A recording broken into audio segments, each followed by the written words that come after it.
आपे तरस पयोई, तरस पया मेहरामत होई। सतगुर सज्जन मिलया, नानक नाम मिलै तां जीवा। तन मन थीवै हरिया, सज्जन सच्चा पात साहो। सिर साहांद साहो, जिस पास बैठिया सोहीऐ। सबना दा वेसाहो, सुकाओ टल गुर सेवियै। निस सहज सुभाए, दर्शन परसिए गुरु के। जन्म मरण दुख जाए, होवै सिफत खसमदी। नूर अरसों कुरसों चटिया, तुद डिठे सच्चे पातशाह। मर जन्म जन्म दी कटिया, तुद डिठे सच्चे पातशाह। मर जन्म जन्म दी कटिया। सतनाम श्री वाहिगुरु साहिब जीओ। सोरठ महला पंजवा। एथे ओथे रखवाला, प्रभ सतगुर दीन दयाला। दास अपने आप राखे, घट घट शब्द सुभाखे। गुर के चरण ऊपर बल जाई, दिन सरैन सास सास संभाली। पूरन सबनी थाई, एथे उथे रखवाला। वाहिगुरु जी का खालसा, वाहिगुरु जी की फतेह। जुगो जुग अटल। धन धन सतगुरु श्री गुरु ग्रंथ साहिब जीआं दी पवित्र हजूरी विच बैठ रही गुरु की संगत। ਅੰਮ੍ਰਿਤ ਵੇਲੇ ਤੋਂ ਆਪਾਂ ਪੰਜ ਬਾਣੀਆਂ ਦੇ ਪਾਠ ਨਿਤਨੇਮ ਦੇ ਰੂਪ ਦੇ ਵਿੱਚ ਸਰਵਣ ਕਰ ਰਹੇ ਸੀ। ਉਸ ਤੋਂ ਉਪਰੰਤ ਆਸਾ ਦੀ ਵਾਰ ਦੀ ਗੁਰਬਾਣੀ ਦੇ ਕੀਰਤਨ ਆਪਾਂ ਸੰਗਤਾਂ ਨੇ ਮਿਲ ਜੁਲ ਕੇ ਇਕੱਤਰ ਹੋ ਕੇ ਸਰਵਣ ਕੀਤੇ। ਇਸ ਵੇਲੇ ਗੁਰਬਾਣੀ ਦੀ ਜੋ ਕਥਾ ਹੈ, ਲੜੀਵਾਰ ਕਥਾ ਜੋ ਆਪਾਂ ਸ਼ਬਦ ਦਰ ਸ਼ਬਦ ਹਰ ਰੋਜ਼ ਅੰਮ੍ਰਿਤ ਵੇਲੇ ਸਰਵਣ ਕਰਦੇ ਹਾਂ, ਤੇ ਇਸ ਕਥਾ ਨੂੰ ਸਰਵਣ ਕਰਨ ਦਾ ਸਮਾਂ ਆਪਾਂ ਨੂੰ ਪ੍ਰਾਪਤ ਹੋਇਆ। ਆਓ ਕੁਝ ਸਮੇਂ ਵਾਸਤੇ ਆਪਣੇ ਮਨ ਦੇ ਧਿਆਨ ਨੂੰ ਟਿਕਾਈਏ, ਭਾਵਨਾ ਦੇ ਨਾਲ ਸ਼ਰਧਾ ਦੇ ਨਾਲ ਸਤਿਗੁਰਾਂ ਦੇ ਇਹ ਜੋ ਬਚਨ ਨੇ, ਸੋ ਉਹਨਾਂ ਬਚਨਾਂ ਨੂੰ ਸਰਵਣ ਕਰਕੇ ਲਾਹਾ ਪ੍ਰਾਪਤ ਕਰੀਏ। ਸਤਿਗੁਰੂ ਪਾਤਸ਼ਾਹ ਮਹਾਰਾਜ ਜੀ ਬਖਸ਼ਿਸ਼ ਕਰਦੇ ਨੇ, ਸਾਚੀ ਬਾਣੀ ਮਿੱਠੀ ਅੰਮ੍ਰਿਤ ਧਾਰ, ਜਿਨ ਪੀਤੀ ਤਿਸ ਮੋਖ ਦੁਆਰ। ਇਹ ਗੁਰਾਂ ਕੀ ਬਾਣੀ ਐਸੀ ਮਿੱਠੀ ਹੈ, ਐਸੀ ਪਵਿੱਤਰ ਹੈ, ਜਿਹੜੇ ਇਸ ਗੁਰਬਾਣੀ ਨੂੰ ਪੜ੍ਹਨਗੇ, ਜਿਹੜੇ ਇਸ ਗੁਰਬਾਣੀ ਨੂੰ ਸਰਵਣ ਕਰਨਗੇ, ਉਹਨਾਂ ਨੂੰ ਮੋਖ ਦੁਆਰ ਕਹੀਏ, ਮੋਕਸ਼ ਦਾ ਦਰਵਾਜ਼ਾ ਮਿਲੇਗਾ, ਮੁਕਤੀ ਦਾ ਦਰਵਾਜ਼ਾ ਮਿਲ ਜਾਏਗਾ। ਉਹ ਗੁਰਮੁਖ ਰੂਹਾਂ ਮੁਕਤ ਹੋ ਜਾਣਗੀਆਂ ਜਿਨ੍ਹਾਂ ਨੇ ਇਸ ਬਾਣੀ ਦੇ ਪਾਠ ਨੂੰ ਸੁਣਿਆ ਜਾਂ ਗੁਰਬਾਣੀ ਦੇ ਪਾਠ ਨੂੰ ਪੜ੍ਹਿਆ ਹੈ। ਸੋ ਵੱਡੇ ਭਾਗ ਬਣੇ ਨੇ ਜੋ ਅੰਮ੍ਰਿਤਮਈ ਬਾਣੀ ਨੂੰ ਅੰਮ੍ਰਿਤ ਵੇਲੇ ਸਰਵਣ ਕਰਨ ਵਾਸਤੇ ਸਤਿਗੁਰਾਂ ਦੇ ਬਖਸ਼ਿਸ਼ ਕੀਤੇ ਉਦਮ ਦੇ ਨਾਲ ਗੁਰੂ ਦਰਬਾਰ ਵਿੱਚ ਪਹੁੰਚੇ ਹਾਂ। ਅੱਜ ਦਾ ਇਹ ਸ਼ਬਦ ਆਪਾਂ ਨੂੰ 628 ਅੰਗ ਦੇ ਉੱਪਰ ਇਹ ਕਥਾ ਜਿਹੜੀ ਹੈ ਇਹ ਪਹੁੰਚ ਗਈ ਹੈ। ਇਸ ਤੋਂ ਪਹਿਲਾਂ ਆਪਾਂ 627 ਅੰਗ ਦੀ ਕਥਾ ਜਿਹੜੀ ਹੈ ਉਹ ਲਗਾਤਾਰ ਸਰਵਣ ਕਰ ਚੁੱਕੇ ਹਾਂ, ਸ਼ਬਦ ਦਰ ਸ਼ਬਦ। ਅੱਜ ਇਹ ਪਹਿਲਾ ਸ਼ਬਦ 28 ਅੰਗ ਦੇ ਉੱਪਰ ਮਹਾਰਾਜ ਜੀਆਂ ਨੇ ਸੋਠ ਰਾਗ ਦਾ ਬਖਸ਼ਿਸ਼ ਕੀਤਾ ਹੈ।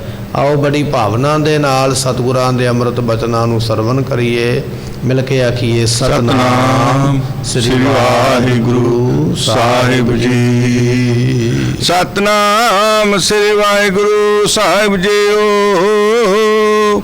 ਸੋਰਠ ਮਹੱਲਾ ਪੰਜਵਾਂ। ਪਾਤਸ਼ਾਹ ਸ਼ਹੀਦਾਂ ਦੇ ਸਰਤਾਜ ਗੁਰਬਾਣੀ ਨੂੰ ਰਚਨਹਾਰ ਮਹਾਰਾਜ ਸਾਹਿਬ ਜੀ ਸਾਹਿਬ ਗੁਰੂ ਅਰਜਨ ਦੇਵ ਪਾਤਸ਼ਾਹ ਜੀ ਇਹ ਪਵਿੱਤਰ ਸ਼ਬਦ ਜੋ ਹੈ ਉਹ ਗੁਰਬਾਣੀ ਦਾ ਬਖਸ਼ਿਸ਼ ਕਰਦੇ ਹਨ।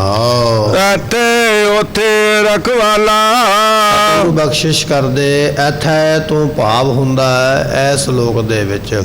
ਸਤਿਗੁਰਾਂ ਨੇ ਐੜੇ ਨੂੰ ਦਲਾਵਾਂ ਥੱਥੇ ਨੂੰ ਦਲਾਵਾਂ ਇੱਥੇ। ਸੋ ਕਈ ਵਾਰੀ ਅਸੀਂ ਇੱਥੇ ਪੜ੍ਹ ਦਿੰਦੇ ਥੱਥੇ ਨੂੰ ਇੱਕੋ ਹੀ ਲਾਵਾਂ ਲਾਈ ਦੀ ਹੈ। ਇੱਥੇ ਉੱਥੇ ਥੱਥੇ ਨੂੰ ਵੀ ਇੱਕ ਲਾਵਾਂ ਲਾ ਕੇ ਉੱਥੇ ਕਰ ਦਿੱਤਾ। ਪਰ ਪਾਤਸ਼ਾਹ ਨੇ ਦੋਨਾਂ ਸ਼ਬਦਾਂ ਦੇ ਨਾਲ ਦੋ ਦੋ ਦਲਾਵਾਂ ਲਾ ਕੇ ਬਖਸ਼ਿਸ਼ ਕੀਤੀ ਹੈ। ਇੱਥੇ ਕਹੀਏ ਇਸ ਲੋਕ ਦੇ ਵਿੱਚ ਇੱਥੇ ਵੀ ਸਤਿਗੁਰੂ ਰੱਖਿਆ ਕਰਦੇ, ਇੱਥੇ ਵੀ ਬਚਾ ਕੇ ਰੱਖਦੇ। ਮਾਤਾ ਕੇ ਉਦਰ ਮਹਿ ਪ੍ਰਤਪਾਲ ਕਰੇ। ਸੋ ਮਾਤਾ ਦੇ ਪੇਟ ਵਿੱਚ ਰੱਖਿਆ ਕੀਤੀ ਹੈ। ਬਾਦਸ਼ਾਹ ਮਹਾਰਾਜ ਜੀਆਂ ਦੇ ਬਚਨ ਆਪਾਂ ਗੁਰਬਾਣੀ ਵਿੱਚ ਪੜ੍ਹਦੇ ਹਾਂ। ਤਿੱਥੈ ਤੂੰ ਸਮਰੱਥ ਜਿੱਥੈ ਕੋਏ ਨਾਹੇ ਉੱਥੇ ਤੇਰੀ ਰੱਖ ਅਗਨੀ ਉਦਰ ਮਾਹੇ। ਇਹ ਬਚਨ ਮਹਾਰਾਜ ਜੀਆਂ ਦੇ। ਫਿਰ ਜਦੋਂ ਸੰਸਾਰ ਵਿੱਚ ਲੈ ਕੇ ਆਉਂਦਾ ਉਸ ਵੇਲੇ ਇੱਥੇ ਵੀ ਰੱਖਿਆ ਕੀਤੀ ਹੈ। ਸੋ ਤਾਤੀ ਵਾਉ ਨ ਲੱਗਈ ਪਾਰ ਬ੍ਰਹਮ ਸਰਨਾਈ ਚੌਗਿਰਦ ਹਮਾਰਾ ਰਾਮਕਾਰ ਦੁਖ ਲੱਗੈ ਨਾ ਭਾਈ ਗੁਰ ਕਾ ਸ਼ਬਦ ਰਖਵਾਰੇ ਚੌਕੀ ਚੌਗਿਰਦ ਹਮਾਰੇ। ਇਹ ਗੁਰਬਾਣੀ ਦੇ ਮਹਾਵਾਕ ਸ਼ਬਦ ਹਨ। ਫਿਰ ਇਸ ਲੋਕ ਦੇ ਵਿੱਚ ਵੀ ਸਤਿਗੁਰੂ ਰੱਖਿਆ ਕਰਦੇ। ਹੱਥ ਦੇ ਕੇ ਸਿਰ ਮਸਤਕ ਰੱਖਿਆ ਪਾਰ ਬ੍ਰਹਮੰ ਹਸਤ ਕਾਇਆ ਰੱਖਿਆ ਪਰਮੇਸ਼ਰ ਹੈ। ਇਹ ਗੁਰਬਾਣੀ ਦੇ ਉਦਾਹਰਨਾਂ ਨੇ, ਗੁਰਬਾਣੀ ਦੇ ਸ਼ਬਦ ਨੇ ਕਿ ਸਤਿਗੁਰੂ ਇੱਥੇ ਵੀ ਹੱਥ ਦੇ ਕੇ ਤੇਰੇ ਸਿਰ ਦੀ ਰੱਖਿਆ ਕਰਦੇ, ਤੇਰੇ ਨੇਤਰਾਂ ਦੀ ਰੱਖਿਆ ਕਰਦੇ, ਤੇਰੇ ਸਾਰੇ ਸਰੀਰ ਦੀ ਮਹਾਰਾਜ ਰੱਖਿਆ ਕਰਦੇ। ਤੇ ਪਾਤਸ਼ਾਹ ਕਹਿੰਦੇ ਇੱਥੇ ਵੀ ਰੱਖਿਆ ਪ੍ਰਾਪਤ ਹੋਈ ਹੈ। ਅਤੇ ਅਗਲਾ ਬਚਨ ਮਹਾਰਾਜ ਨੇ ਵਰਤਿਆ ਉੱਥੈ। ਉੱਥੈ ਤੋਂ ਭਾਵ ਪਰਲੋਕ ਦੇ ਵਿੱਚ ਜਿੱਥੇ ਤੂੰ ਸਰੀਰ ਛੱਡ ਕੇ ਜਾਣਾ ਗੁਰਮੁਖਾ, ਉਸ ਪਰਲੋਕ ਦੇ ਵਿੱਚ ਜਿੱਥੇ ਜਮਾਂ ਦੀ ਡਾਢੀ ਮਾਰ ਪੈਂਦੀ ਹੈ ਉੱਥੇ ਵੀ ਉਹ ਤੇਰੀ ਰੱਖਿਆ ਕਰਦੇ। ਐਸੇ ਸਮਰੱਥ ਨੇ ਸਤਿਗੁਰੂ ਜੀ। ਇਸ ਲੋਕ ਦੇ ਵਿੱਚ ਵੀ ਰੱਖਿਆ ਕਰਦੇ ਪਏ। ਉਹ ਤੈਨੂੰ ਦਿਸਦਾ ਹੀ ਪਿਆ, ਤੇਰੇ ਸਾਹਮਣੇ ਹੀ ਹੈ ਕਿ ਤੈਨੂੰ ਜਨਮ ਦੇ ਕੇ ਦੁਨੀਆ 'ਤੇ ਲੈ ਕੇ ਆਂਦਾ। ਇਹ ਪਰਮਾਤਮਾ ਦੀ ਰੱਖਿਆ ਹੋਈ ਤੇਰੇ 'ਤੇ ਜੋ ਤੈਨੂੰ ਜਨਮ ਮਿਲ ਗਿਆ। ਫਿਰ ਦੁਨੀਆ ਵਿੱਚ ਲਿਆ ਕੇ ਫਿਰ ਇੱਥੇ ਤੇਰੀ ਰੱਖਿਆ ਕੀਤੀ ਹੈ। ਤੈਨੂੰ ਛਕਣ ਵਾਸਤੇ ਭੋਜਨ, ਪਹਿਨਣ ਵਾਸਤੇ ਬਸਤਰ, ਰਹਿਣ ਵਾਸਤੇ ਸੋਹਣਾ ਮਕਾਨ, ਇਹ ਸਾਰੀਆਂ ਦਾਤਾਂ ਤੈਨੂੰ ਇੱਥੇ ਦਿੱਤੀਆਂ। ਜਿਹੜਾ ਪ੍ਰਮਾਤਮਾ ਜਨਮ ਦੇਣ ਵੇਲੇ ਤੇਰੀ ਰੱਖਿਆ ਕਰ ਸਕਦਾ, ਜਿਹੜਾ ਪ੍ਰਮਾਤਮਾ ਜਨਮ ਦੇਣ ਤੋਂ ਉਪਰੰਤ ਤੈਨੂੰ ਪਾਲ ਸਕਦਾ ਹੈ, ਫਿਰ ਤੈਨੂੰ ਇਹ ਯਕੀਨ ਕਰਨਾ ਪਵੇਗਾ ਕਿ ਉੱਥੇ ਉਹ ਪਰਲੋਕ ਦੇ ਵਿੱਚ ਵੀ ਭਾਈ ਰੱਖਿਆ ਕਰਦਾ, ਉਹ ਪਰਲੋਕ ਦੇ ਵਿੱਚ ਵੀ ਬਖਸ਼ਿਸ਼ਾਂ ਕਰਦਾ, ਉਹ ਪਰਲੋਕ ਦੇ ਵਿੱਚ ਵੀ ਮਿਹਰ ਕਰਕੇ ਜਮਾਂ ਦੀ ਮਾਰ ਤੋਂ ਬਚਾ ਲੈਂਦਾ ਹੈ। ਅਸੀਂ ਦੁਨਿਆਵੀ ਤੌਰ 'ਤੇ ਵੇਖ ਲਈਏ, ਕਿਸੇ ਦੇ ਕੋਲੋਂ ਕੋਈ ਮਦਦ ਲੈਣੀ ਹੈ ਜਾਂ ਕਿਸੇ ਦੇ ਕੋਲੋਂ ਵਸਤੂ ਲੈਣੀ ਹੈ, ਉਹਦੀ ਪਹਿਲਾਂ ਹਿਸਟਰੀ ਜਾਣੀ ਜਾਂਦੀ ਹੈ ਕਿ ਇਸ ਬੰਦੇ ਨੇ ਪਹਿਲਾਂ ਕੀ ਕੀਤਾ ਹੈ। ਜਾਂ ਅੱਜ ਕੱਲ੍ਹ ਬੜੀਆਂ ਕੰਪਨੀਆਂ ਚੱਲਦੀਆਂ ਪਈਆਂ, ਪਹਿਲਾਂ ਇਹ ਵੇਖਿਆ ਜਾਂਦਾ ਵੀ ਇਹ ਕਿੰਨੇ ਸਮੇਂ ਤੋਂ ਔਰ ਕੀ ਇਹਨਾਂ ਨੇ ਕੀਤਾ ਹੈ। ਜੇ ਚੰਗੇ ਕਰਮ ਕੀਤੇ, ਚੰਗੇ ਕੰਮ ਕੀਤੇ ਤੇ ਲੋਕ ਵਿਸ਼ਵਾਸ ਨਾਲ ਆਪਣੇ ਆਪ ਉਹਨਾਂ ਨਾਲ ਜੁੜ ਜਾਂਦੇ, ਅਤੇ ਜੇ ਚੰਗੇ ਕਰਮ ਨਹੀਂ ਕੀਤੇ, ਮਾੜੇ ਕੰਮ ਕੀਤੇ ਤੇ ਫਿਰ ਲੋਕ ਟੁੱਟ ਕੇ ਦੂਰ ਹੋ ਜਾਂਦੇ। ਸੋ ਉਹ ਸਮਝਣਾ ਪਵੇਗਾ ਕਿ ਕਿਸ ਤਰ੍ਹਾਂ ਦੇ ਇਹ ਮਨੁੱਖ ਨੇ ਕਰਮ ਕੀਤੇ ਨੇ, ਕਿਸ ਤਰ੍ਹਾਂ ਦਾ ਇਹਦਾ ਹਿਸਾਬ ਹੈ ਜਾਂ ਕਿਵੇਂ ਦੀ ਇਹ ਮਦਦਗਾਰ ਸਾਬਤ ਹੋ ਸਕਦੀ ਹੈ। ਉਸ ਮੁਤਾਬਕ ਦੁਨੀਆ ਯਕੀਨ ਕਰ ਲੈਂਦੀ ਹੈ। ਮਹਾਰਾਜ ਕਹਿਣ ਲੱਗੇ ਤੈਨੂੰ ਯਕੀਨ ਨਹੀਂ ਆਇਆ, ਜਿਸ ਪਰਮਾਤਮਾ ਨੇ ਜਨਮ ਤੋਂ ਪਹਿਲਾਂ ਤੇਰੀ ਰੱਖਿਆ ਕੀਤੀ ਹੈ ਤੇ ਫਿਰ ਤੈਨੂੰ ਜਨਮ ਲੈ ਕੇ ਉਹ 'ਤੇ ਯਕੀਨ ਕਰ ਲੈਣਾ ਚਾਹੀਦਾ ਸੀ ਵੀ ਜਿਹਨੇ ਮਾਤਾ ਦੇ ਗਰਭ ਦੇ ਵਿੱਚ ਮੇਰੀ ਰੱਖਿਆ ਕੀਤੀ ਹੈ ਉਹ ਮੇਰੀ ਇਸ ਲੋਕ ਵਿੱਚ ਵੀ ਰੱਖਿਆ ਕਰੇਗਾ, ਮੈਨੂੰ ਉਹਦਾ ਬਣਨਾ ਚਾਹੀਦਾ। ਪਹਿਲੀ ਵਾਰੀ ਇਹ ਪ੍ਰਮਾਤਮਾ ਨੇ ਵਰਤਾਰਾ ਵਰਤਾਇਆ ਪਰ ਤੈਨੂੰ ਯਕੀਨ ਨਹੀਂ ਆਇਆ, ਭਰੋਸਾ ਨਹੀਂ ਆਇਆ। ਫਿਰ ਇਸ ਦੁਨੀਆ ਦੇ ਵਿੱਚ ਤੈਨੂੰ ਉਸਨੇ ਪਾਲਿਆ ਹੈ, ਛਕਣ ਵਾਸਤੇ ਭੋਜਨ ਦੇ ਕੇ, ਮੁਖੇ ਪਿਆਓ ਬੈਠਕੋ ਦੈਨ, ਇਹ ਸਾਰੀਆਂ ਵਸਤੂਆਂ ਤੈਨੂੰ ਦੇ ਦਿੱਤੀਆਂ। 10 ਵਸਤੂ ਲੈ ਪਾਛੈ ਪਾਵੈ, ਐਸੀਆਂ ਬਖਸ਼ਿਸ਼ਾਂ ਜਿਹੜੀਆਂ ਨੇ ਬੇਸ਼ੁਮਾਰ ਬੇਗਿਣਤ ਤੈਨੂੰ ਜ਼ਿੰਦਗੀ ਵਿੱਚ ਦੇ ਕੇ ਤੈਨੂੰ ਪਾਲਿਆ। ਫਿਰ ਤੈਨੂੰ ਇੱਥੇ ਯਕੀਨ ਆ ਜਾਣਾ ਚਾਹੀਦਾ, ਭਰੋਸਾ ਆ ਜਾਣਾ ਚਾਹੀਦਾ ਸੀ ਵੀ ਪਹਿਲਾਂ ਜਨਮ ਤੋਂ ਪਹਿਲਾਂ ਉਹ ਪਾਲਦਾ ਪਿਆ ਹੈ, ਫਿਰ ਜਨਮ ਦੇ ਕੇ ਬਾਅਦ ਵਿੱਚ ਵੀ ਉਹਨੇ ਮੈਨੂੰ ਪਾਲਿਆ ਹੈ। ਜਿਹੜਾ ਦੋਵਾਂ ਥਾਵਾਂ ਤੇ ਮੇਰੀ ਰੱਖਿਆ ਕਰ ਸਕਦਾ ਹੈ, ਮੈਨੂੰ ਪਾਲ ਸਕਦਾ ਹੈ। ਫਿਰ ਉੱਥੇ ਰਖਵਾਲਾ ਜਿੱਥੇ ਮੈਂ ਸਰੀਰ ਛੱਡ ਕੇ ਜਾਣਾ, ਉੱਥੇ ਵੀ ਉਹ ਮੇਰੀ ਰੱਖਿਆ ਜ਼ਰੂਰ ਕਰੇਗਾ, ਮੈਨੂੰ ਪਾਲੇਗਾ। ਇਹ ਫਿਰ ਤੈਨੂੰ ਯਕੀਨ ਬਣ ਜਾਣਾ ਚਾਹੀਦਾ, ਇਹ ਤੈਨੂੰ ਭਰੋਸਾ ਬਣ ਜਾਣਾ ਚਾਹੀਦਾ ਸੀ। ਪਰ ਅਸੀਂ ਡੋਲ ਜਾਂਦੇ ਨਾ। 2 ਵਾਰੀ ਸਤਿਗੁਰਾਂ ਨੇ ਸਾਡੇ ਤੇ ਪਹਿਲਾਂ ਬਖਸ਼ਿਸ਼ ਕੀਤੀ ਹੈ, ਜਨਮ ਤੋਂ ਪਹਿਲਾਂ ਵੀ ਰੱਖਿਆ ਹੋਈ ਪਾਲਣਾ ਹੋਈ, ਜਨਮ ਲੈਣ ਤੋਂ ਉਪਰੰਤ ਵੀ ਰੱਖਿਆ ਹੋਈ ਤੇ ਪਾਲਣਾ ਹੋਈ। ਫਿਰ ਸਾਨੂੰ ਇਹ ਵਿਸ਼ਵਾਸ ਕਰਨਾ ਪਵੇਗਾ ਕਿ ਉਹ ਪ੍ਰਮਾਤਮਾ ਪਰਲੋਕ ਦੇ ਵਿੱਚ ਵੀ ਸਾਡੀ ਰੱਖਿਆ ਕਰੇਗਾ। ਸਤਿਗੁਰੂ ਪਾਤਸ਼ਾਹ ਕਹਿਣ ਲੱਗੇ, ਇੱਥੇ ਉੱਥੇ ਰਖਵਾਲਾ। ਸਤਿਗੁਰੂ ਇਸ ਲੋਕ ਦੇ ਵਿੱਚ ਤੇ ਪਰਲੋਕ ਦੇ ਵਿੱਚ ਦੋਨਾਂ ਥਾਵਾਂ ਤੇ ਰੱਖਿਆ ਕਰਨ ਵਾਲੇ ਹਨ। ਪ੍ਰਭ ਸਤਿਗੁਰ ਦੀਨ ਦਿਆਲਾ ਕਰਦਾ ਹੈ। ਮਹਾਰਾਜ ਕਹਿਣ ਲੱਗੇ ਪ੍ਰਭ ਤੋਂ ਭਾਵ ਪਰਮੇਸ਼ਰ, ਤੇ ਦੂਜੇ ਕੌਣ ਨੇ? ਸਤਿਗੁਰੂ ਜੀ। ਸਤਿਗੁਰੂ ਗੁਰ ਪਰਮੇਸ਼ਰ ਏਕੋ ਜਾਨ, ਗੁਰੂ ਤੇ ਪਰਮੇਸ਼ਰ ਨੂੰ ਇੱਕ ਹੀ ਜਾਣ ਲੈ, ਦੋਨੇ ਇੱਕੋ ਰੂਪ ਹੀ ਨੇ। ਭਾਵੇਂ ਗੁਰੂ ਕਹਿ ਲੈ, ਭਾਵੇਂ ਪਰਮੇਸ਼ਰ ਕਹਿ ਲੈ, ਫਰਕ ਕੋਈ ਨਹੀਂ ਹੈ। ਸਤਿਪੁਰਖ ਜਿਨ ਜਾਣਿਆ ਸਤਿਗੁਰ ਤਿਸ ਕਾ ਨਾਉ, ਤਿਸ ਕੈ ਸੰਗ ਸਿੱਖ ਉਧਰੈ, ਨਾਨਕ ਹਰ ਗੁਣ ਗਾਓ। ਇਹ ਗੁਰਬਾਣੀ ਦੇ ਸ਼ਬਦ। ਮਹਾਰਾਜ ਕਹਿਣ ਲੱਗੇ ਪਰਮੇਸ਼ਰ ਨੂੰ ਜਾਣਨ ਵਾਲਾ ਹੀ ਗੁਰੂ ਹੈ, ਅਤੇ ਗੁਰੂ ਤੇ ਪਰਮੇਸ਼ਰ ਵਿੱਚ ਭੇਦ ਫਰਕ ਕੋਈ ਨਹੀਂ ਹੈ। ਸਤਿਗੁਰੂ ਇੱਥੇ ਵੀ ਰੱਖਿਆ ਕਰਦੇ, ਪਰਮਾਤਮਾ ਵੀ ਰੱਖਿਆ ਕਰਦਾ। ਜਦੋਂ ਸਰੀਰ ਛੱਡ ਕੇ ਪਰਲੋਕ ਨੂੰ ਜਾਏਗਾ, ਉੱਥੇ ਵੀ ਤੇਰੀ ਰੱਖਿਆ ਗੁਰੂ ਦੁਆਰਾ, ਪਰਮੇਸ਼ਰ ਦੁਆਰਾ ਹੁੰਦੀ ਹੈ। ਕਿਉਂ ਹੁੰਦੀ ਹੈ? ਕਿਉਂਕਿ ਪਰਮਾਤਮਾ ਹੈ ਦੀਨ ਦਿਆਲਾ, ਦੀਨਾਂ ਤੇ ਦਿਆਲਤਾ ਕਰਨ ਵਾਲਾ। ਜਿਹੜੇ ਸ਼ਰਨ ਆਏ ਨੇ ਉਹਨਾਂ ਦੇ ਉੱਪਰ ਮਿਹਰ ਕਰਨ ਵਾਲਾ, ਉਹ ਐਸਾ ਪ੍ਰਮਾਤਮਾ ਹੈ। ਦਾਸ ਆਪਣੇ ਆਪ ਰਾਖੇ, ਆਪਣੇ ਦਾਸਾਂ ਨੂੰ ਭਾਈ ਹੱਥ ਦੇ ਕੇ ਰੱਖਦਾ ਹੈ। ਜਿਵੇਂ ਮਾਂ ਆਪਣੇ ਪੁੱਤਰ ਨੂੰ ਮਾੜੀ ਨਜ਼ਰ ਤੋਂ ਬਚਾ ਕੇ, ਦੁਨੀਆ ਦੀਆਂ ਦੁੱਖਾਂ ਤੋਂ ਬਚਾ ਕੇ ਰੱਖਦੀ ਹੈ ਨਾ, ਇਸੇ ਤਰ੍ਹਾਂ ਪ੍ਰਮਾਤਮਾ ਵੀ ਭਾਈ ਮਾਤਾ ਪਿਤਾ ਸਰੂਪ ਹੀ ਹੈ, ਤੇ ਉਹ ਆਪਣੇ ਦਾਸਾਂ ਨੂੰ ਖਾਸ ਕਰਕੇ ਉਹਨਾਂ ਦੀ ਰੱਖਿਆ ਜਿਹੜੀ ਹੈ ਉਹ ਵਿਸ਼ੇਸ਼ ਤੌਰ ਤੇ ਕਰਦਾ ਹੈ।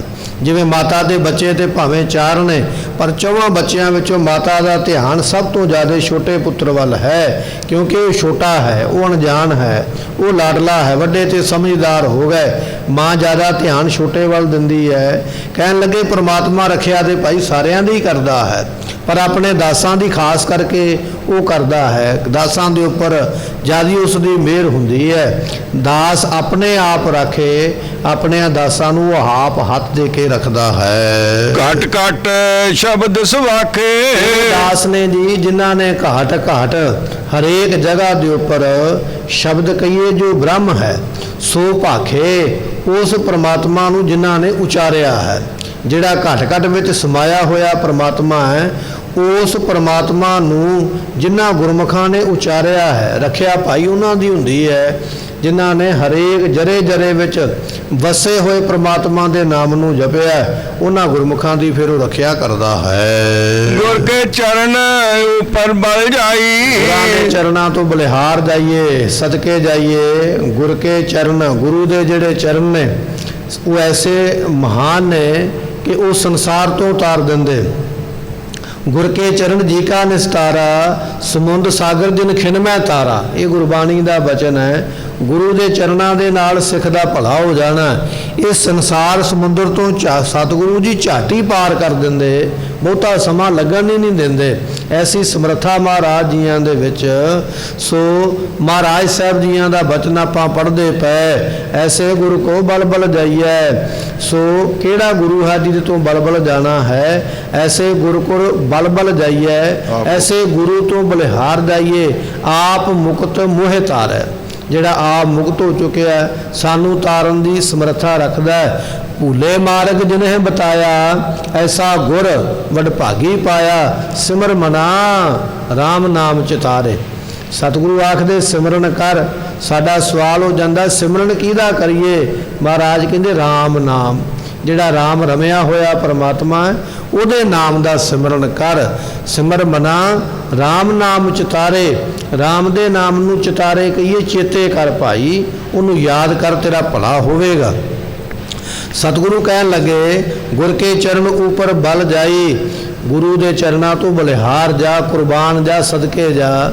ਵੇਖ ਸੋ ਜਿਵੇਂ ਲਾਈਟ ਦੇ ਉੱਪਰ ਪਤੰਗਾ ਜਿਹੜਾ ਹੈ ਉਹ ਵਾਰੀ ਜਾਂਦਾ ਹੈ, ਲਾਈਟ ਜਗਦੀ ਪਈ ਨਾ ਤੇ ਪਤੰਗੇ ਚਾਰ ਸਫੇਰੇ ਉਹਦੇ ਘੁੰਮਦੇ ਪਏ, ਭਾਵੇਂ ਕਿ ਲਾਈਟ ਦੇ ਨਾਲ ਲੱਗਣ ਦੇ ਨਾਲ, ਬਲਬ ਦੇ ਨਾਲ ਜੁੜਨ ਦੇ ਨਾਲ ਉਹਨਾਂ ਪਤੰਗਿਆਂ ਦੀ ਮੌਤ ਹੋ ਜਾਣੀ ਹੈ, ਪਰ ਉਹ ਐਸੇ ਆਸ਼ਿਕ ਬਣ ਗਏ ਰੋਸ਼ਨੀ ਦੇ, ਆਪਣੀ ਮੌਤ ਦੀ ਪਰਵਾਹ ਨਹੀਂ ਕੀਤੀ, ਫਿਰ ਵੀ ਉਸ ਰੋਸ਼ਨੀ ਦੇ ਦੁਆਲੇ ਘੁੰਮਦੇ ਪਏ। ਤੇ ਪਰ ਗੁਰਮੁਖਾ ਗੁਰੂ ਤੇ ਐਸਾ ਦਿਆਲੂ ਹੈ, ਗੁਰੂ ਤੇ ਐਸਾ ਕਿਰਪਾਲੂ ਹੈ, ਜੇ ਉਹਦੇ ਉੱਪਰ ਬਲਿਹਾਰ ਜਾਵੇਂਗਾ, ਕੁਰਬਾਨ ਜਾਵੇਂਗਾ, ਵਾਰੀ ਜਾਵੇਂਗਾ, ਸਦਕੇ ਜਾਵੇਂਗਾ, ਤੇ ਫਿਰ ਕੀ ਹੋਵੇਗਾ? ਸਤਿਗੁਰੂ ਤੇਰੀ ਰੱਖਿਆ ਕਰਨਗੇ ਲੋਕ ਪਰਲੋਕ ਦੇ ਅੰਦਰ। ਐਸੇ ਗੁਰਾਂ ਤੋਂ ਬਲਿਹਾਰ ਜਾਈਏ, ਵਾਰੀ ਜਾਣਾ ਕਰੀਏ। ਦਿਨ ਸਰੈਣ ਸਾਹ ਸਾਹ ਸੰਭਾਲੀ। ਸਤਿਗੁਰੂ ਜੀ ਬਾਣੀ ਕਦੋਂ ਪੜ੍ਹੀਏ, ਇਹ ਸਾਡਾ ਸਵਾਲ ਹੈ। ਭਾਵੇਂ ਅਸੀਂ ਪਾਠ ਕਰਨਾ ਭਾਵੇਂ ਨਹੀਂ ਕਰਨਾ, ਪਰ ਸਵਾਲ ਸਾਡਾ ਇਹ ਜ਼ਰੂਰ ਹੈ ਵੀ ਪਾਠ ਕਰਨਾ ਕਦੋਂ ਚਾਹੀਦਾ, ਕਿਹੜੇ ਸਮੇਂ ਨਾਮ ਜਪਣਾ ਚਾਹੀਦਾ। ਜਾਂ ਸਾਡੇ ਮਨ ਵਿੱਚ ਇਹ ਵਿਚਾਰ ਹੁੰਦੀ ਹੈ ਕਿ ਜੇ ਮੈਂ ਸਵੇਰੇ ਪਾਠ ਨਹੀਂ ਕਰ ਸਕਿਆ ਤੇ ਚਲੋ ਛੁੱਟੀ ਹੋ ਗਈ ਹੈ, ਹੁਣ ਪਾਠ ਕਰਨ ਦੀ ਲੋੜ ਨਹੀਂ, ਹੁਣ ਕੱਲ੍ਹ ਨੂੰ ਫਿਰ ਦਿਨ ਚੜ੍ਹੇਗਾ ਤੇ ਫਿਰ ਜੇ ਸਮਾਂ ਮਿਲਿਆ ਤੇ ਪਾਠ ਕਰਾਂਗੇ, ਜੇ ਅੰਮ੍ਰਿਤ ਵੇਲਾ ਲੰਘ ਗਿਆ ਤੇ ਫਿਰ ਰਹਿਣ ਦੇਵਾਂਗੇ। ਮਹਾਰਾਜ ਕਹਿੰਦੇ ਨਹੀਂ ਭਾਈ, ਐਸਾ ਬਚਨ ਨਹੀਂ ਹੈ। ਦਿਨ ਸਰੈਣ ਦਿਨੇ ਵੀ ਜਪ ਸਕਦਾ ਹੈ, ਰਾਤ ਨੂੰ ਵੀ ਜਪ ਸਕਦਾ ਹੈ। ਸੋ ਇਹ ਦਿਨੇ ਵੀ ਜਪ ਤੇ ਰਾਤ ਨੂੰ ਵੀ ਜਪ। ਕਦੋਂ ਕਦੋਂ ਜਪ? ਸਾਸ ਸਾਸ ਸੰਭਾਲੀ। ਇਹ ਸਾਹ ਤੈਨੂੰ ਆਉਣੇ ਹੀ ਆਉਣੇ ਨੇ, ਸੁੱਤਿਆਂ ਵੀ ਆਈ ਜਾਣਗੇ, ਜਾਗਦਿਆਂ ਵੀ ਆਈ ਜਾਣਗੇ। ਰਾਤ ਨੂੰ ਵੀ ਸਾਹ ਆਉਣਾ ਹੈ ਤੇ ਦਿਨੇ ਵੀ ਸਾਹ ਜ਼ਰੂਰ ਆਉਣਾ ਹੈ। ਜਿੰਨਾ ਚਿਰ ਸਾਹ ਚੱਲਦੇ ਪਏ ਨਾ ਉਹਨਾਂ ਚਿਰ ਵਾਹਿਗੁਰੂ ਮੰਤਰ ਨਾਲ ਚੱਲਣਾ ਚਾਹੀਦਾ ਹੈ। ਦਿਨੇ ਰਾਤ ਨਾਮ ਨੂੰ ਜਪ। ਇਹ ਬਹਾਨਾ ਨਾ ਬਣਾ ਵੀ ਹੁਣ ਤੇ ਟਾਈਮ ਲੰਘ ਗਿਆ, ਹੁਣ ਤੇ ਪਾਠ ਹੋ ਹੀ ਨਹੀਂ ਸਕਦਾ ਹੈ, ਹੁਣ ਤੇ ਸਮਾਂ ਲੰਘ ਗਿਆ, ਹੁਣ ਤੇ ਮੈਂ ਕਰਮ ਕਰ ਹੀ ਨਹੀਂ ਸਕਦਾ। ਮਹਾਰਾਜ ਕਹਿਣ ਲੱਗੇ ਨਹੀਂ ਭਾਈ, ਐਸਾ ਬਚਨ ਨਹੀਂ ਹੈ। ਉਸ ਪ੍ਰਮਾਤਮਾ ਦੇ ਨਾਮ ਨੂੰ ਦਿਨੇ ਵੀ ਜਪ, ਰਾਤ ਨੂੰ ਵੀ ਜਪ। ਹਰੇਕ ਸਾਹ ਦੇ ਨਾਲ ਉਹਦੇ ਨਾਮ ਨੂੰ ਜਪੇਗਾ ਤਾਂ ਤੇਰਾ ਭਲਾ ਹੋਣਾ ਹੈ। ਪੂਰਨ ਸਭਨੀ ਥਾਈ। ਸਵਾਲ ਇੱਥੇ ਫਿਰ ਪੈਦਾ ਹੁੰਦਾ ਹੈ, ਨਾਮ ਜਪੀਏ ਕਿਹਦਾ? ਕਿਉਂਕਿ ਨਾਮ ਦੇਣ ਵਾਲੇ ਵੀ ਬੜੇ ਨੇ ਨਾ, ਥਾਵਾਂ ਥਾਵਾਂ ਤੇ ਬੈਠੇ ਲੋਕ ਆਖਦੇ ਮੇਰੇ ਕੋਲ ਆਓ, ਮੈਂ ਮੰਤਰ ਦਿੰਦਾ, ਕਿਹਦਾ ਨਾਮ ਜਪੀਏ? ਤੇ ਸਤਿਗੁਰੂ ਕਹਿਣ ਲੱਗੇ ਪੂਰਨ ਸਭਨੀ ਥਾਈ, ਜਿਹੜਾ ਸਾਰਿਆਂ ਥਾਵਾਂ ਤੇ ਸਮਾਇਆ ਪਰਮਾਤਮਾ ਉਹਦੇ ਨਾਮ ਨੂੰ ਜਪ। ਕਿਸੇ ਮਨੁੱਖ ਦੇ ਨਾਮ ਨੂੰ ਨਹੀਂ, ਕਿਸੇ ਵਿਅਕਤੀ ਦੇ ਨਾਮ ਨੂੰ ਨਹੀਂ ਜਪਣਾ। ਜਪਣਾ ਹੈ ਤੇ ਉਹਦੇ ਨਾਮ ਨੂੰ ਜਪਣਾ ਹੈ ਜਿਹੜਾ ਸਾਰੇ ਥਾਵਾਂ ਤੇ ਸਮਾਇਆ ਹੋਇਆ, ਬਰਾਜਿਆ ਹੋਇਆ ਹੈ। ਰਹਾਉ ਆਪ ਸਹਾਈ ਹੋਆ। ਸਤਿਗੁਰੂ ਪਾਤਸ਼ਾਹ ਜੀ ਔਖੀ ਵੇਲੇ ਔਰ ਸੌਖੀ ਵੇਲੇ ਆਪ ਹੀ ਸਹਾਇਤਾ ਕਰਦੇ। ਸੌਖੇ ਕਾਰਜਾਂ ਦੇ ਵਿੱਚ ਵੀ ਆਪ, ਔਰ ਜਿਹੜੇ ਕਠਿਨ ਕਾਰਜ ਨੇ ਉਹਨਾਂ ਵਿੱਚ ਵੀ ਆਪ। ਔਖਾ ਸਮਾਂ ਦੇਖਣ ਹੀ ਨਹੀਂ ਦਿੰਦੇ ਹਨ। ਔਖੀ ਘੜੀ ਨਾ ਦੇਖਣ ਦੇਈ, ਇਹ ਮੇਰੀ ਅਰਦਾਸ ਹੈ। ਮਹਾਰਾਜ ਇਹੋ ਜਿਹਾ ਔਖਾ ਸਮਾਂ, ਕਠਿਨਾਈ ਵਾਲਾ ਸਮਾਂ ਮੈਨੂੰ ਵੇਖਣਾ ਹੀ ਨਾ ਪਵੇ ਅਤੇ ਐਸੀ ਮੇਰੇ ਤੇ ਕਿਰਪਾ ਕਰੋ। ਸਤਿਗੁਰੂ ਪਾਤਸ਼ਾਹ ਕਹਿਣ ਲੱਗੇ ਕਿ ਸਤਿਗੁਰੂ ਐਸੇ ਹਨ ਆਪ ਸਹਾਈ ਹੋਆ। ਉਹ ਹਰ ਵੇਲੇ ਆਪ ਸਹਾਇਤਾ ਕਰਦੇ। ਜਿੱਥੇ ਵੀ ਉਹਨੂੰ ਅਰਾਧੀਏ ਉੱਥੇ ਹੀ ਉਹ ਸਹਾਇਤਾ ਕਰਦੇ। ਜਿੱਥੇ ਹਰਿਆ ਅਰਾਧੀਏ ਤਿੱਥੇ ਹਰ ਮਿੱਤ ਸਹਾਈ। ਇਹ ਗੁਰਬਾਣੀ ਦਾ ਬਚਨ ਹੈ। ਪਰਮਾਤਮਾ ਨੂੰ ਕਿਤੇ ਵੀ ਯਾਦ ਕਰ, ਭਾਵੇਂ ਘਰ ਵਿੱਚ ਬੈਠਾ ਹੈ, ਭਾਵੇਂ ਘਰੋਂ ਬਾਹਰ ਬੈਠਾ ਹੈ, ਉਹ ਤੇਰੀ ਸਹਾਇਤਾ ਕਰੇਗਾ। ਪਰ ਸੰਸਾਰ ਦੇ ਵਿੱਚ ਪਰਿਵਾਰਕ ਮੈਂਬਰ ਤੇਰੇ ਰਿਸ਼ਤੇਦਾਰ ਸਾਰਿਆਂ ਥਾਵਾਂ ਤੇ ਤੇਰੀ ਸਹਾਇਤਾ ਨਹੀਂ ਕਰ ਸਕਦੇ। ਸੋ ਘਰ ਤੋਂ ਬਾਹਰ ਚਲਾ ਗਿਆ, ਇਕੱਲਾ ਹੈ, ਉੱਥੇ ਤੂੰ ਸੋਚੇਗਾ ਵੀ ਹੁਣ ਮੈਂ ਇਕੱਲਾ ਹੋ ਗਿਆ, ਇੱਥੇ ਮੇਰੇ ਪਰਿਵਾਰ ਦੇ ਮੈਂਬਰ ਨਹੀਂ ਪਹੁੰਚ ਸਕਦੇ ਜਾਂ ਉਹਨਾਂ ਨਾਲ ਮੇਰਾ ਤਾਲਮੇਲ ਹੋ ਨਹੀਂ ਸਕਦਾ ਹੈ ਤੇ ਮੈਂ ਇਕੱਲਾ ਹਾਂ ਤੇ ਮੈਂ ਹੁਣ ਕੀ ਕਰਾਂਗਾ। ਦੁਨਿਆਵੀ ਤੌਰ ਤੇ ਸਾਨੂੰ ਵੇਖਣਾ ਪੈਂਦਾ। ਪਰ ਮਹਾਰਾਜ ਕਹਿਣ ਲੱਗੇ ਕੋਈ ਇਹੋ ਜਿਹੀ ਜਗ੍ਹਾ ਹੈ ਨਹੀਂ ਜਿੱਥੇ ਪ੍ਰਮਾਤਮਾ ਨਾ ਹੋਵੇ। ਸਾਰਿਆਂ ਥਾਵਾਂ ਤੇ ਸਮਾਇਆ ਹੋਇਆ, ਝਾਟੋ ਰੱਖਿਆ ਕਰਦਾ ਹੈ। ਹਰ ਜੁਗ ਜੁਗ ਭਗਤੀ ਉਪਾਇਆ, ਪੈਜ ਰੱਖਦਾ ਆਇਆ RAM ਰਾਜੇ। ਐਸਾ ਉਹ ਪ੍ਰਮਾਤਮਾ ਹੈ ਭਾਈ, ਜਿਹੜਾ ਹਰ ਵੇਲੇ ਸਾਰਿਆਂ ਥਾਵਾਂ ਤੇ ਸਹਾਈ ਹੁੰਦਾ ਹੈ। ਸੱਚੇ ਦਾ ਸੱਚਾ ਢੋਆ, ਉਸ ਸੱਚੇ ਅਕਾਲ ਪੁਰਖ ਦਾ ਢੋਆ ਕਹੀਏ, ਮਿਲਾਪ ਵੀ ਸੱਚਾ ਹੈ। ਢੋਇਆ ਨਾਮ ਮਿਲਾਪ ਦਾ ਹੈ। ਪਰਮਾਤਮਾ ਦਾ ਮਿਲਾਪ ਵੀ ਸੱਚਾ ਹੈ। ਉਹਦੇ ਮਿਲਾਪ ਦੇ ਵਿੱਚ ਵੀ ਕੋਈ ਝੂਠਤਾ ਹੀ ਨਹੀਂ ਹੈ, ਉਹਦੇ ਮਿਲਾਪ ਦੇ ਵਿੱਚ ਵੀ ਕੋਈ ਊਣਤਾ ਹੀ ਨਹੀਂ ਹੈ। ਉਹ ਪਰਮਾਤਮਾ ਆਪ ਵੀ ਸੱਚਾ ਹੈ, ਹਰ ਥਾਂ ਤੇ ਸਹਾਇਤਾ ਕਰਨ ਵਾਲਾ, ਅਤੇ ਉਹਦਾ ਢੋਆ ਕਹੀਏ ਆਸਰਾ ਵੀ ਸੱਚਾ ਹੈ। ਤੇਰੀ ਭਗਤ ਵਡਿਆਈ, ਸਤਿਗੁਰੂ ਪਾਤਸ਼ਾਹ ਜੀ ਆਪ ਜੀ ਦੀ ਭਗਤੀ ਦੀ ਜੋ ਵਡਿਆਈ ਹੈ। ਭਾਈ ਨਾਨਕ ਪ੍ਰਭ ਸਰਣਾਈ, ਗੁਰੂ ਅਰਜਨ ਦੇਵ ਪਾਤਸ਼ਾਹ ਕਹਿਣ ਲੱਗੇ ਉਹ ਅਸੀਂ ਪ੍ਰਾਪਤ ਕੀਤੀ ਹੈ। ਗੁਰੂ ਅਰਜਨ ਦੇਵ ਮਹਾਰਾਜ ਜੀ ਫਰਮਾਉਂਦੇ ਹੈ, ਪ੍ਰਮਾਤਮਾ ਤੇਰੀ ਭਗਤੀ ਦੀ ਵਡਿਆਈ ਸਾਨੂੰ ਪ੍ਰਾਪਤ ਹੋਈ ਹੈ। ਇਹ ਭਗਤੀ ਰੂਪ ਵਡਿਆਈ ਸਾਨੂੰ ਬਖਸ਼ਿਸ਼ ਕੀਤੀ ਹੈ। ਜਾਂ ਆਪਾਂ ਇਸ ਤਰ੍ਹਾਂ ਵੀ ਕਹਿ ਸਕਦੇ, ਐ ਸਤਿਗੁਰੂ ਜੀ ਜੋ ਆਪ ਜੀ ਦੇ ਭਗਤ ਬਣੇ ਨੇ, ਗੁਰਸਿੱਖ ਬਣੇ ਨੇ, ਨਾਮ ਜਪਣ ਵਾਲੇ ਸੰਤ ਬਣੇ ਨੇ, ਸਾਧੂ ਬਣੇ ਹਨ, ਉਹਨਾਂ ਨੂੰ ਇਹ ਭਗਤੀ ਰੂਪ ਵਡਿਆਈ ਜਿਹੜੀ ਹੈ ਪ੍ਰਾਪਤ ਹੋਈ ਹੈ। ਕਿਵੇਂ ਪ੍ਰਾਪਤ ਹੋਈ ਹੈ? ਪਾਈ ਨਾਨਕ ਪ੍ਰਭ, ਗੁਰੂ ਨਾਨਕ ਦੇਵ ਪਾਤਸ਼ਾਹ ਨੇ ਉਹਨਾਂ ਦੇ ਕਰਮਾਂ ਵਿੱਚ ਪਾ ਦਿੱਤੀ ਹੈ। ਉਹਨਾਂ ਦੇ ਕਰਮਾਂ ਵਿੱਚ ਲਿਖ ਦਿੱਤਾ ਕਿ ਭਾਈ ਤੈਨੂੰ ਭਗਤੀ ਦੀ ਵਡਿਆਈ ਮਿਲੇਗੀ, ਤੂੰ ਭਗਤੀ ਕਰੇਂਗਾ, ਤੂੰ ਨਾਮ ਜਪੇਂਗਾ। ਇਹ ਉਹਨਾਂ ਦੇ ਕਰਮਾਂ ਵਿੱਚ ਲੇਖ ਮਹਾਰਾਜ ਨੇ ਪਾ ਦਿੱਤਾ।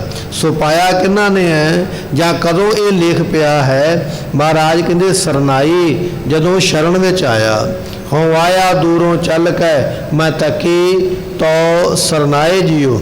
ਇਸ ਤਰ੍ਹਾਂ ਬੇਨਤੀ ਕਰਨੀ ਪਵੇਗੀ, ਮਹਾਰਾਜ ਆਪ ਜੀ ਦੀ ਸ਼ਰਨ ਵਿੱਚ ਆ ਗਿਆ, ਮੇਰੇ ਤੇ ਕਿਰਪਾ ਕਰੋ। ਸੋ ਜਦੋਂ ਉਹਦੀ ਸ਼ਰਨਾਈ ਸ਼ਰਨ ਵਿੱਚ ਆਇਆ, ਉਸ ਵੇਲੇ ਸਤਿਗੁਰ ਆਇਓ ਸ਼ਰਨ ਤੁਹਾਰੀ, ਮਿਲੈ ਸੂਖ ਨਾਮ ਹਰ ਸੋਭਾ, ਚਿੰਤਾ ਲਾਹੇ ਹਮਾਰੀ।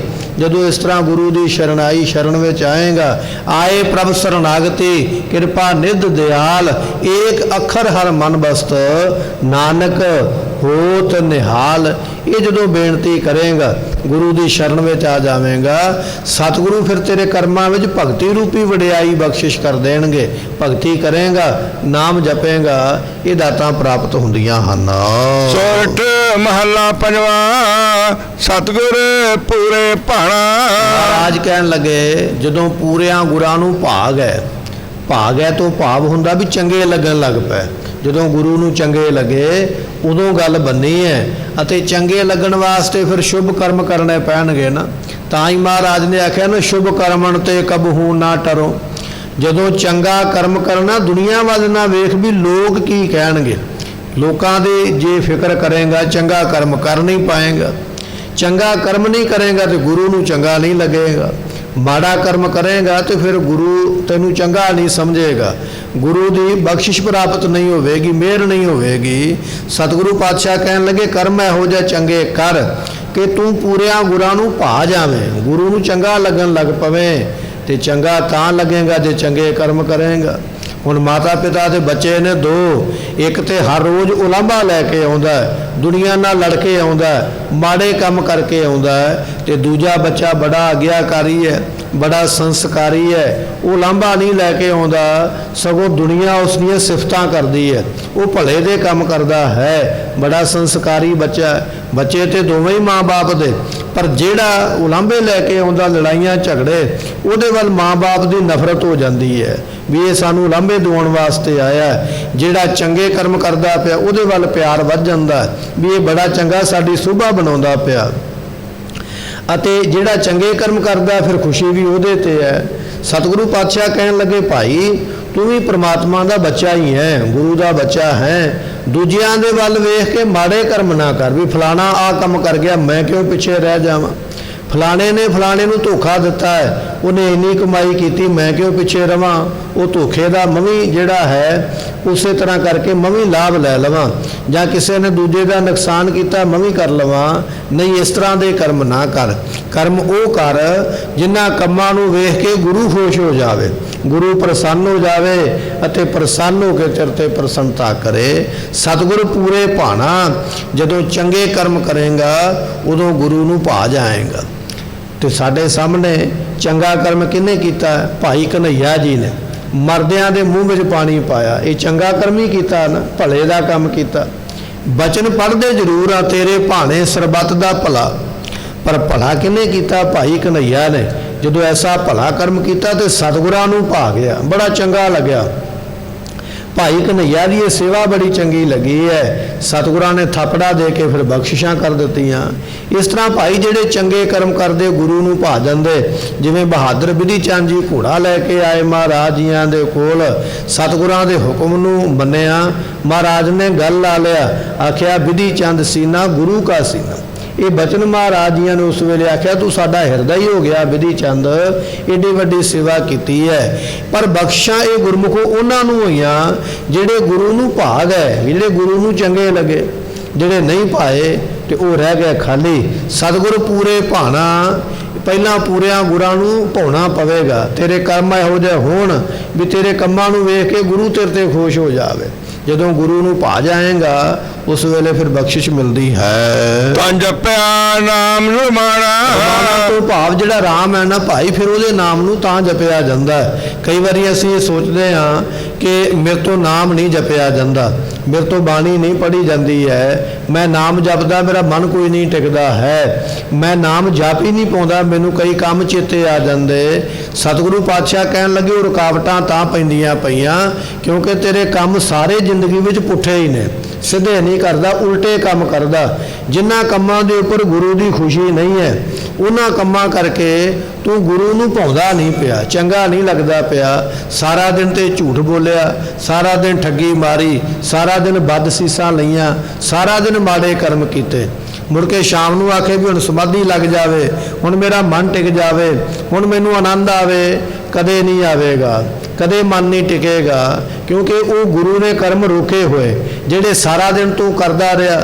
ਗੁਰੂ ਨੇ ਉਹਨਾਂ ਵੱਲੋਂ ਤੈਨੂੰ ਰੋਕਿਆ ਹੋਇਆ, ਇਹ ਕੰਮ ਨਾ ਕਰ, ਐਸਾ ਕੰਮ ਮੂਲੇ ਨਾ ਕੀਚੈ, ਇਹੋ ਜਿਹਾ ਮਾੜਾ ਕਰਮ ਨਾ ਕਰ ਜਿੱਥੋਂ ਬਦਸੀਸਾਂ ਪ੍ਰਾਪਤ ਹੋਣ, ਜਿੱਥੋਂ ਧੋਖਾ ਧੜੀ ਕਰੇ ਦੁਨੀਆ ਦੇ ਨਾਲ। ਸੋ ਜਦੋਂ ਉਹ ਕੰਮ ਛੱਡੇਗਾ ਨਾ ਤੇ ਨਾਮ ਦੇ ਵਿੱਚ ਚਿੱਤ ਵੀ ਤਾਂ ਹੀ ਲੱਗਣਾ, ਉਹਨਾਂ ਚਿਰ ਚਿੱਤ ਨਹੀਂ ਲੱਗਣਾ।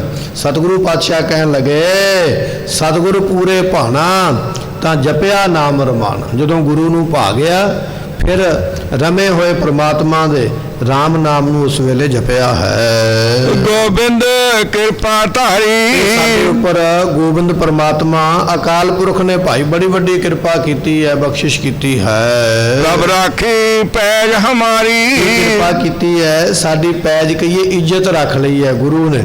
ਸਾਡੀ ਇੱਜ਼ਤ ਆਪਾਂ ਤਾਂ ਹੀ ਬਚਨ ਪੜ੍ਹਦੇ ਨਾ, ਮਤ ਪਤ ਦੇ ਰਾਖੇ ਵਾਹਿਗੁਰੂ ਅਕਾਲ ਪੁਰਖ ਹੈ। ਸਤਿਗੁਰੂ ਜੀ ਸਾਨੂੰ ਮਤ ਦੀ ਰਾਖੀ ਵੀ ਆਪ ਜੀ ਦੇ ਕੋਲੋਂ ਪ੍ਰਾਪਤ ਹੋਣੀ ਹੈ।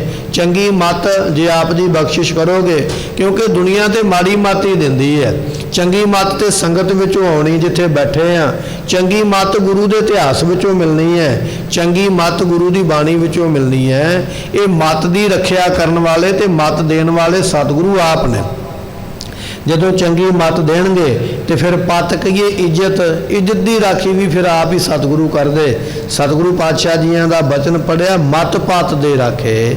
ਇੱਥੇ ਮਹਾਰਾਜ ਕਹਿਣ ਲੱਗੇ ਪ੍ਰਭ ਰਾਖੀ ਪੈਜ ਹਮਾਰੀ, ਸਾਡੀ ਪੈਜ ਇੱਜ਼ਤ ਗੁਰੂ ਨੇ ਰੱਖੀ ਹੈ, ਸਾਡੀ ਇੱਜ਼ਤ ਗੁਰੂ ਦੇ ਹੱਥ ਹੀ ਹੈ। ਉਹ ਮਿਹਰ ਕਰਕੇ ਇੱਜ਼ਤ ਨੂੰ ਰੱਖਦੇ ਹਨ।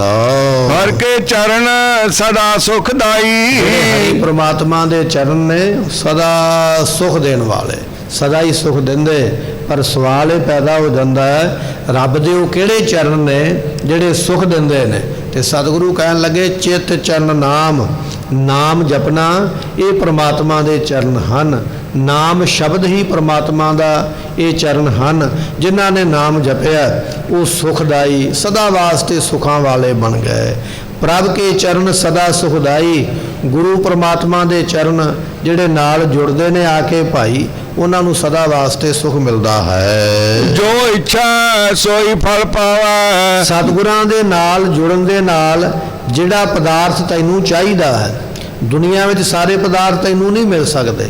ਜਿੰਨੀ ਮਰਜ਼ੀ ਤੇਰੇ ਕੋਲ ਮਾਇਆ ਹੋਵੇ, ਜਿੰਨੀ ਮਰਜ਼ੀ ਤੇਰੀ ਪਹੁੰਚ ਹੋਵੇ ਸਰਕਾਰ ਤੱਕ, ਦਰਬਾਰ ਤੱਕ, ਜਿੱਥੋਂ ਤੱਕ ਮਰਜ਼ੀ, ਦੁਨੀਆ ਦੇ ਪਦਾਰਥ ਕਿਸੇ ਸਿਫਾਰਿਸ਼ ਦੇ ਨਾਲ ਜਾਂ ਦੁਨੀਆ ਦੇ ਧਨ ਦੇ ਨਾਲ ਵੀ ਸਾਰੇ ਨਹੀਂ ਪਾ ਸਕਦਾ। ਕਿਉਂਕਿ ਮਹਾਰਾਜ ਨੇ ਬਚਨ ਲਿਖਿਆ ਹੈ ਸਰਬ ਸ੍ਰਿਸ਼ਟ ਕੋ ਰਾਜਾ ਦੁਖੀਆ, ਇਹ ਗੁਰਬਾਣੀ ਦਾ ਮਹਾਵਾਕ ਹੈ। ਜਦੋਂ ਤੋਂ ਦੁਨੀਆ ਬਣੀ ਹੈ ਅਜੇ ਤੱਕ ਤੇ ਕੋਈ ਸਾਰੀ ਸ੍ਰਿਸ਼ਟੀ ਦਾ ਇੱਕ ਰਾਜਾ ਨਹੀਂ ਹੋਇਆ।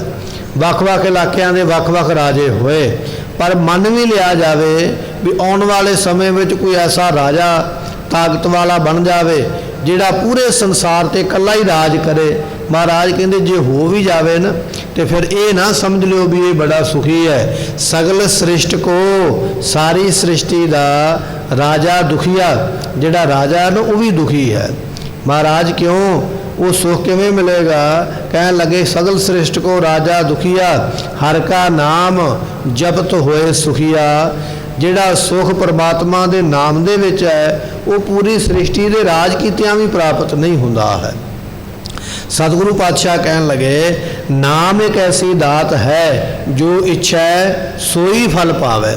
ਜਿਹੜੀ ਤੇਰੀ ਇੱਛਾ ਹੋਵੇਗੀ ਨਾ ਉਹ ਤੈਨੂੰ ਫਲ ਮਿਲ ਜ਼ਰੂਰ ਜਾਵੇਗਾ। ਐਸੀ ਇਹ ਨਾਮ ਦੀ ਵੱਡੀ ਵਡਿਆਈ ਹੈ। ਬਿਰਥੀ ਆਸ ਨਾ ਜਾਈ, ਆਸ ਹੈ ਨਾ ਮਨ ਦੀ, ਉਹ ਕਦੇ ਖਾਲੀ ਨਹੀਂ ਜਾਂਦੀ ਹੈ। ਕਈ ਵਾਰੀ ਅਸੀਂ ਕੀ ਕਰਦੇ, ਕੋਈ ਕੰਮ ਕਰਨਾ ਚਾਹੁੰਦੇ, ਜਿਹੜਾ ਕਰਨਾ ਚਾਹੁੰਦੇ ਆ ਉਹ ਨਹੀਂ ਹੁੰਦਾ, ਉਹਦੇ ਤੋਂ ਛੋਟਾ ਹੋ ਜਾਂਦਾ। ਆਖੀਦਾ ਚਲੋ ਕੋਈ ਗੱਲ ਨਹੀਂ, ਜੇ ਉਹ ਨਹੀਂ ਹੋਇਆ ਤੇ ਆ ਹੋ ਗਿਆ, ਕੁਝ ਨਾ ਕੋਈ ਤੇ ਆਪਣਾ ਫਾਇਦਾ ਹੋਇਆ। ਜੇ ਪੂਰਾ ਫਾਇਦਾ ਨਹੀਂ ਹੋਇਆ ਤੇ ਅੱਧਾ ਫਾਇਦਾ ਤੇ ਹੋ ਹੀ ਗਿਆ ਨਾ। ਮਹਾਰਾਜ ਕਹਿੰਦੇ ਪ੍ਰਮਾਤਮਾ ਦੇ ਨਾਮ ਜਪਿਆ ਇਹ ਗੱਲ ਨਹੀਂ ਹੋਵੇਗੀ ਵੀ ਤੂੰ ਮੰਗੇਗਾ ਕੁਝ ਹੋਰ ਤੇ ਮਿਲੇਗਾ ਕੁਝ ਹੋਰ, ਇਹ ਨਹੀਂ ਹੋ ਸਕਦਾ। ਜੋ ਇੱਛੇ ਸੋਈ ਫਲ ਪਾਵੇ, ਜਿਹੜੀ ਇੱਛਾ ਰੱਖੇਗਾ ਉਹੀ ਫਲ ਮਿਲੇਗਾ। ਬਿਰਥੀ ਆਸ ਨਾ ਜਾਈ, ਤੇਰੀ ਆਸ ਖਾਲੀ ਨਹੀਂ ਜਾਏਗੀ। ਤੇਰੇ ਮਨ ਦੀ ਵਿਚਾਰ, ਤੇਰੇ ਮਨ ਦਾ ਫੁਰਨਾ ਖਾਲੀ ਨਹੀਂ ਜਾਏਗਾ। ਜੋ ਮੰਗੇਗਾ ਉਹੀ ਵਸਤੂ ਨਾਮ ਦੇ ਵਿੱਚੋਂ ਮਿਲਦੀ ਹੈ। ਰਹਾਉ ਕਿਰਪਾ ਕਰੇ ਜਿਸ ਪ੍ਰਾਨ ਪਾਦਾਤਾ, ਪ੍ਰਾਣਾਂ ਦਾ ਪਤੀ ਹੈ, ਜਿਹੜੇ ਸਾਡੇ ਸਵਾਸ ਚੱਲਦੇ ਪਏ, ਇਹਨਾਂ ਸਵਾਸਾਂ ਦਾ ਵੀ ਕੋਈ ਮਾਲਕ ਹੈ, ਤਾਂ ਹੀ ਆਪਣੇ ਆਪ ਲਗਾਤਾਰ ਆਉਂਦੇ ਪਏ। ਸਤਿਗੁਰੂ ਪਾਤਸ਼ਾਹ ਕਹਿਣ ਲੱਗੇ ਤੇਰੇ ਸਵਾਸਾਂ ਨੂੰ ਚਲਾਉਣ ਵਾਲਾ ਜਿਹੜਾ ਦਾਤਾ ਪ੍ਰਮਾਤਮਾ ਹੈ, ਜਿਸ ਵੇਲੇ ਉਹ ਕਿਰਪਾ ਕਰਦਾ, ਜਦੋਂ ਉਹ ਮਿਹਰ ਕਰਦਾ ਹੈ, ਜਦੋਂ ਰਹਿਮਤ ਕਰਦਾ ਹੈ, ਸੋਈ ਸੰਤ ਗੁਣ ਗਾਵੇ। ਤੇ ਕਿਰਪਾ ਹੋਈ ਹੈ ਉਹੀ ਸੰਤ ਭਾਈ ਉਹਦੇ ਨਾਮ ਨੂੰ ਜਪਦਾ, ਉਹਦੇ ਗੁਣਾਂ ਨੂੰ ਉਹ ਗਾਉਂਦਾ ਹੈ ਜਿਹਦੇ ਤੇ ਪ੍ਰਮਾਤਮਾ ਮਿਹਰ ਕਰੇ।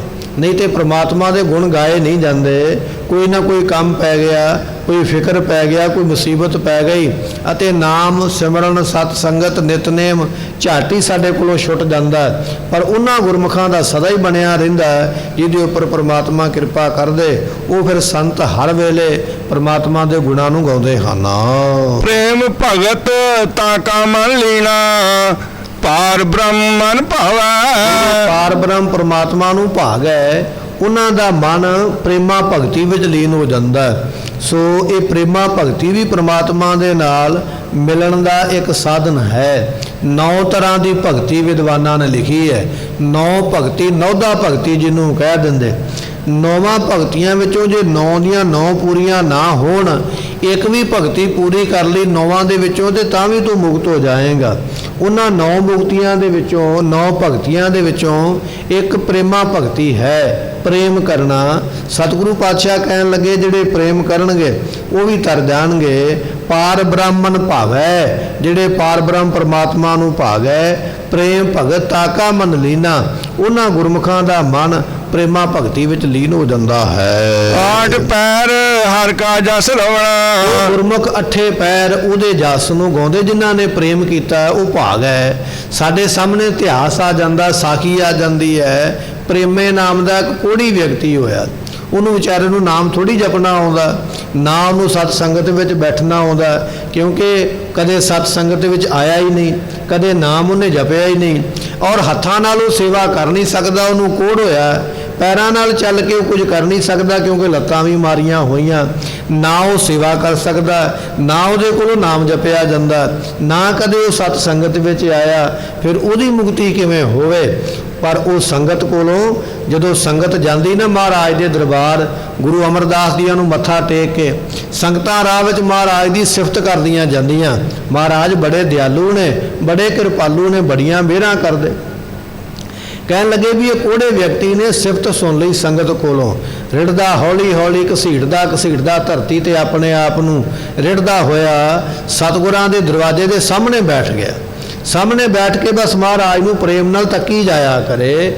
ਅਤੇ ਜਦੋਂ ਸਿੱਖਾਂ ਨੇ ਵੇਖਿਆ ਉਹਨਾਂ ਨੇ ਚੁੱਕ ਕੇ ਉਹਨੂੰ ਬਾਹਰ ਦੂਰ ਛੱਡ ਆਂਦਾ। ਕਹਿਣ ਲੱਗੇ ਇਹ ਨਹਾਤਾ ਨਹੀਂ, ਇਹਨੇ ਚੰਗੇ ਕੱਪੜੇ ਨਹੀਂ ਪਾਏ, ਮੈਲਾ ਕੁਚੈਲਾ, ਇਹਦੇ ਕੋਲੋਂ ਬਦਬੂ ਆਉਂਦੀ ਹੈ, ਮੁਸ਼ਕ ਆਉਂਦਾ ਹੈ, ਇਹ ਗੰਦਾ ਵਿਅਕਤੀ ਹੈ, ਇਹ ਦੂਜਿਆਂ ਨੂੰ ਬਿਮਾਰੀ ਲਾਏਗਾ। ਚੁੱਕ ਕੇ ਦੂਰ ਸੁੱਟ ਆਂਦਾ ਕਿਤੇ। ਉਹ ਫਿਰ ਚੱਲਿਆ ਤੇ ਹੌਲੀ ਹੌਲੀ ਰਿੜਦਾ ਫਿਰ ਉੱਥੇ ਆ ਕੇ ਬੈਠ ਗਿਆ। ਮਹਾਰਾਜ ਦੇ ਦਰਵਾਜ਼ੇ ਤੇ ਵੇਖੀ ਜਾਇਆ ਕਰੇ ਪ੍ਰੇਮ ਦੇ ਨਾਲ। ਜਦੋਂ 2-4 ਵਾਰ ਇਸੇ ਤਰ੍ਹਾਂ ਹੀ ਕੀਤਾ ਗਿਆ, ਉਹ ਵਾਰ-ਵਾਰ ਫਿਰ ਉੱਥੇ ਆ ਕੇ ਬੈਠਿਆ ਕਰੇ, ਗੁਰੂ ਨੂੰ ਤੱਕਿਆ ਕਰੇ ਭਾਵਨਾ ਦੇ ਨਾਲ। ਇੱਕ ਦਿਨ ਸਤਿਗੁਰੂ ਅਮਰਦਾਸ ਪਾਤਸ਼ਾਹ ਦੀ ਨਿਗਾਹ ਪੈ ਗਈ ਉਹਦੇ ਉੱਪਰ। ਉਹਦਾ ਪ੍ਰੇਮ ਵੇਖ ਕੇ ਮਹਾਰਾਜ ਸਿੱਖਾਂ ਨੂੰ ਕਹਿੰਦੇ, ਭਾਈ ਇਹਦਾ ਇਸ਼ਨਾਨ ਕਰਾਓ, ਸੋਹਣੇ ਵਸਤਰ ਪਵਾਓ। ਇਸ਼ਨਾਨ ਕਰਵਾ ਕੇ ਵਸਤਰ ਪਵਾਏ। ਮਹਾਰਾਜ ਨੇ ਤੱਕਿਆ ਮਿਹਰ ਦੇ ਨਾਲ, ਪ੍ਰੇਮੇ ਦਾ ਸਾਰਾ ਕੋੜ ਹੀ ਮਹਾਰਾਜ ਜੀਆਂ ਨੇ ਦੂਰ ਕਰ ਦਿੱਤਾ। ਇਹ ਹੈ ਪ੍ਰੇਮਾ ਭਗਤੀ। ਸੋ ਉਹ ਵਿਚਾਰਾ ਕਿਹੜਾ ਸੰਗਤ ਵਿੱਚ ਕਦੇ ਚੱਲ ਕੇ ਆਇਆ, ਕਿਹੜਾ ਉਹਨੇ ਨਾਮ ਜਪਿਆ, ਕਿਹੜਾ ਉਹਨੇ ਹੱਥਾਂ ਨਾਲ ਸੇਵਾ ਕੀਤੀ, ਕੇਵਲ ਪ੍ਰੇਮ ਹੀ ਕੀਤਾ ਗੁਰੂ ਦੇ ਨਾਲ। ਗੁਰੂ ਨੂੰ ਤੱਕਦਾ ਰਿਹਾ ਦੂਰੋਂ ਬੈਠ ਕੇ ਭਾਵਨਾ ਦੇ ਨਾਲ। ਉਹਦੀ ਭਾਵਨਾ ਹੀ ਇੰਨੀ ਤੱਕਣ ਵਾਲੀ, ਤੱਕਣੀ ਦੀ ਭਾਵਨਾ ਹੀ ਇੰਨੀ ਹੈ ਕਿ ਸਤਿਗੁਰੂ ਖੁਸ਼ ਹੋ ਗਏ ਉਹਦੇ ਉੱਪਰ ਵੀ ਇਹ ਵੀ ਪ੍ਰੇਮ ਕਰਦਾ ਹੈ, ਇਹਨੂੰ ਵੀ ਮੁਕਤ ਕਰ ਦਈਏ। ਸਤਿਗੁਰੂ ਪਾਤਸ਼ਾਹ ਕਹਿਣ ਲੱਗੇ, ਪ੍ਰੇਮ ਭਗਤ ਤਾਕਾ ਮਨ ਲੀਨਾ। ਜਿਹੜੇ ਪ੍ਰੇਮਾ ਭਗਤੀ 9 ਭਗਤੀਆਂ ਵਿੱਚੋਂ ਇੱਕ ਪ੍ਰੇਮ ਦੀ ਵੀ ਭਗਤੀ ਹੈ। ਜਿਨ੍ਹਾਂ ਨੇ ਇਹ ਵੀ ਕਰ ਲਈ ਨਾ ਪ੍ਰੇਮੇ ਕੋੜੀ ਦੇ ਵਾਂਗ, ਉਹ ਸੰਸਾਰ ਤੋਂ ਤਰ ਜਾਂਦੇ ਨੇ। 8 ਪੈਰ ਹਰ ਕਾ ਜਸ ਰਵਣਾ, ਅੱਠੇ ਪੈਰ ਪ੍ਰਮਾਤਮਾ ਦੇ ਜਸ ਨੂੰ ਕਿਹਾ ਕਰ, ਉਚਾਰਿਆ ਕਰ। ਵਿਖੈ ਠਗੌਰੀ ਲਾਥੀ, ਵਕਾਰਾਂ ਦੀ ਠੱਗ ਬੂਟੀ ਲੈ ਜਾਏਗੀ। ਵਕਾਰ ਵੀ ਸਾਨੂੰ ਠੱਗਣ ਵਾਲੇ ਹੀ ਨੇ, ਵੱਡੇ ਠੱਗ ਜਿਹੜੇ ਹਰ ਵੇਲੇ ਸਾਨੂੰ ਠੱਗਦੇ ਹਨ। ਸੰਗ ਮਿਲਾਏ ਲਿਆ ਮੇਰੇ ਕਰਤੇ, ਸੰਤ ਸਾਧ ਭਏ ਸਾਥੀ। ਅਕਾਲ ਪੁਰਖ ਨੇ ਸਾਨੂੰ ਆਪਣੇ ਨਾਲ ਮਿਲਾ ਲਿਆ। ਜਿੰਨੇ ਸਾਧੂ ਸੰਤ ਨਾਮ ਜਪਣ ਵਾਲੇ ਗੁਰਮੁਖ ਗੁਰਸਿੱਖ, ਇਸ ਵੇਲੇ ਉਹਨਾਂ ਦੀ ਸੰਗਤ ਸਾਨੂੰ ਮਿਲ ਗਈ ਹੈ, ਉਹਨਾਂ ਦੀ ਸੰਗਤ ਨੂੰ ਪ੍ਰਾਪਤ ਹੋਏ ਹਾਂ। ਕਰ ਗਏ ਲੀਨੇ ਸਰਬਸ ਦੀਨੇ, ਆਪੇ ਆਪ ਮਿਲਾਇਆ। ਪਾਤਸ਼ਾਹ ਬਖਸ਼ਿਸ਼ ਕਰਦੇ ਕਰ ਗਏ ਲੀਨੇ, ਜਿਨ੍ਹਾਂ ਦਾ ਹੱਥ ਗੁਰੂ ਨੇ ਫੜ ਲਿਆ। ਸਰਬ ਸੋ ਦੀਨੇ, ਉਹਨਾਂ ਨੂੰ ਗੁਰੂ ਨੇ ਸਾਰਾ ਕੁਝ ਹੀ ਦੇ ਦਿੱਤਾ ਹੈ, ਕੁਝ ਰੱਖਿਆ ਹੀ ਆਪਣੇ ਕੋਲ ਨਹੀਂ। ਸੋ ਆਪ ਹੈ ਆਪ ਮਿਲਾਇਆ, ਆਪੇ ਹੀ ਕਿਰਪਾ ਕਰਕੇ ਆਪਣੇ ਨਾਲ ਮਿਲਾਉਂਦੇ ਹਨ। ਕੋ ਨਾਨਕ ਸਰਬ ਥੋਕ ਪੂਰਨ, ਪੂਰਾ ਸਤਿਗੁਰ ਪਾਇਆ। ਪਾਤਸ਼ਾਹ ਫਰਮਾਉਂਦੇ, ਜਿਨ੍ਹਾਂ ਨੂੰ ਪੂਰਾ ਗੁਰੂ ਮਿਲਿਆ, ਉਹਨਾਂ ਨੂੰ ਥੋਕ ਤੋਂ ਭਾਵ ਹੁੰਦਾ ਗੁਰਮੁਖੋ ਪਦਾਰਥ। ਉਹਨਾਂ ਨੂੰ ਸਾਰੇ ਪਦਾਰਥ ਹੀ ਮਿਲ ਗਏ, ਮੁਕਤੀ ਵੀ ਮਿਲ ਗਈ, ਸੰਸਾਰ ਦੀਆਂ ਵਸਤੂਆਂ ਵੀ ਮਿਲ ਗਈਆਂ, ਸੰਸਾਰ ਦੇ ਸੁੱਖ ਵੀ ਮਿਲ ਗਏ, ਪਰਲੋਕ ਦੇ ਸੁੱਖ ਵੀ ਮਿਲ ਗਏ। ਸਤਿਗੁਰੂ ਪਾਤਸ਼ਾਹ ਫਰਮਾਉਂਦੇ, ਕਹਿਣ ਲੱਗੇ, ਜਿਨ੍ਹਾਂ ਉੱਪਰ ਅਕਾਲ ਪੁਰਖ ਨੇ ਕਿਰਪਾ ਕੀਤੀ ਹੈ, ਸਰਬ ਥੋਕ ਪੂਰਨ, ਸਾਰੇ ਪਦਾਰਥ ਮਿਲੇ। ਕਿਉਂ ਮਿਲੇ? ਪੂਰਾ ਸਤਿਗੁਰੂ ਪਾਇਆ, ਕਿਉਂਕਿ ਉਹਨਾਂ ਨੇ ਪੂਰੇ ਗੁਰੂ ਨੂੰ ਪ੍ਰਾਪਤ ਕੀਤਾ। ਸਮੇਂ ਦੀ ਸਮਾਪਤੀ, ਭੁੱਲਾਂ ਦੀ ਮੁਆਫੀ। ਜੋ ਸੱਜਣਾ ਸੀ ਸੜੀਆਂ, ਜੋ ਹੋਵੇ ਸਾਹਿਬ ਸਿਓ ਮੇਲ। ਕਰ ਗਏ ਲੀਨੇ ਸਰਬਸ ਦੀਨੇ, ਆਪੇ ਆਪ ਮਿਲਾਇਆ। ਕਹੋ ਨਾਨਕ ਸਰਬ ਥੋਕ ਪੂਰਨ, ਪੂਰਾ ਸਤਿਗੁਰ ਪਾਇਆ। ਵਾਹਿਗੁਰੂ ਜੀ ਕਾ ਖਾਲਸਾ, ਵਾਹਿਗੁਰੂ ਜੀ ਕੀ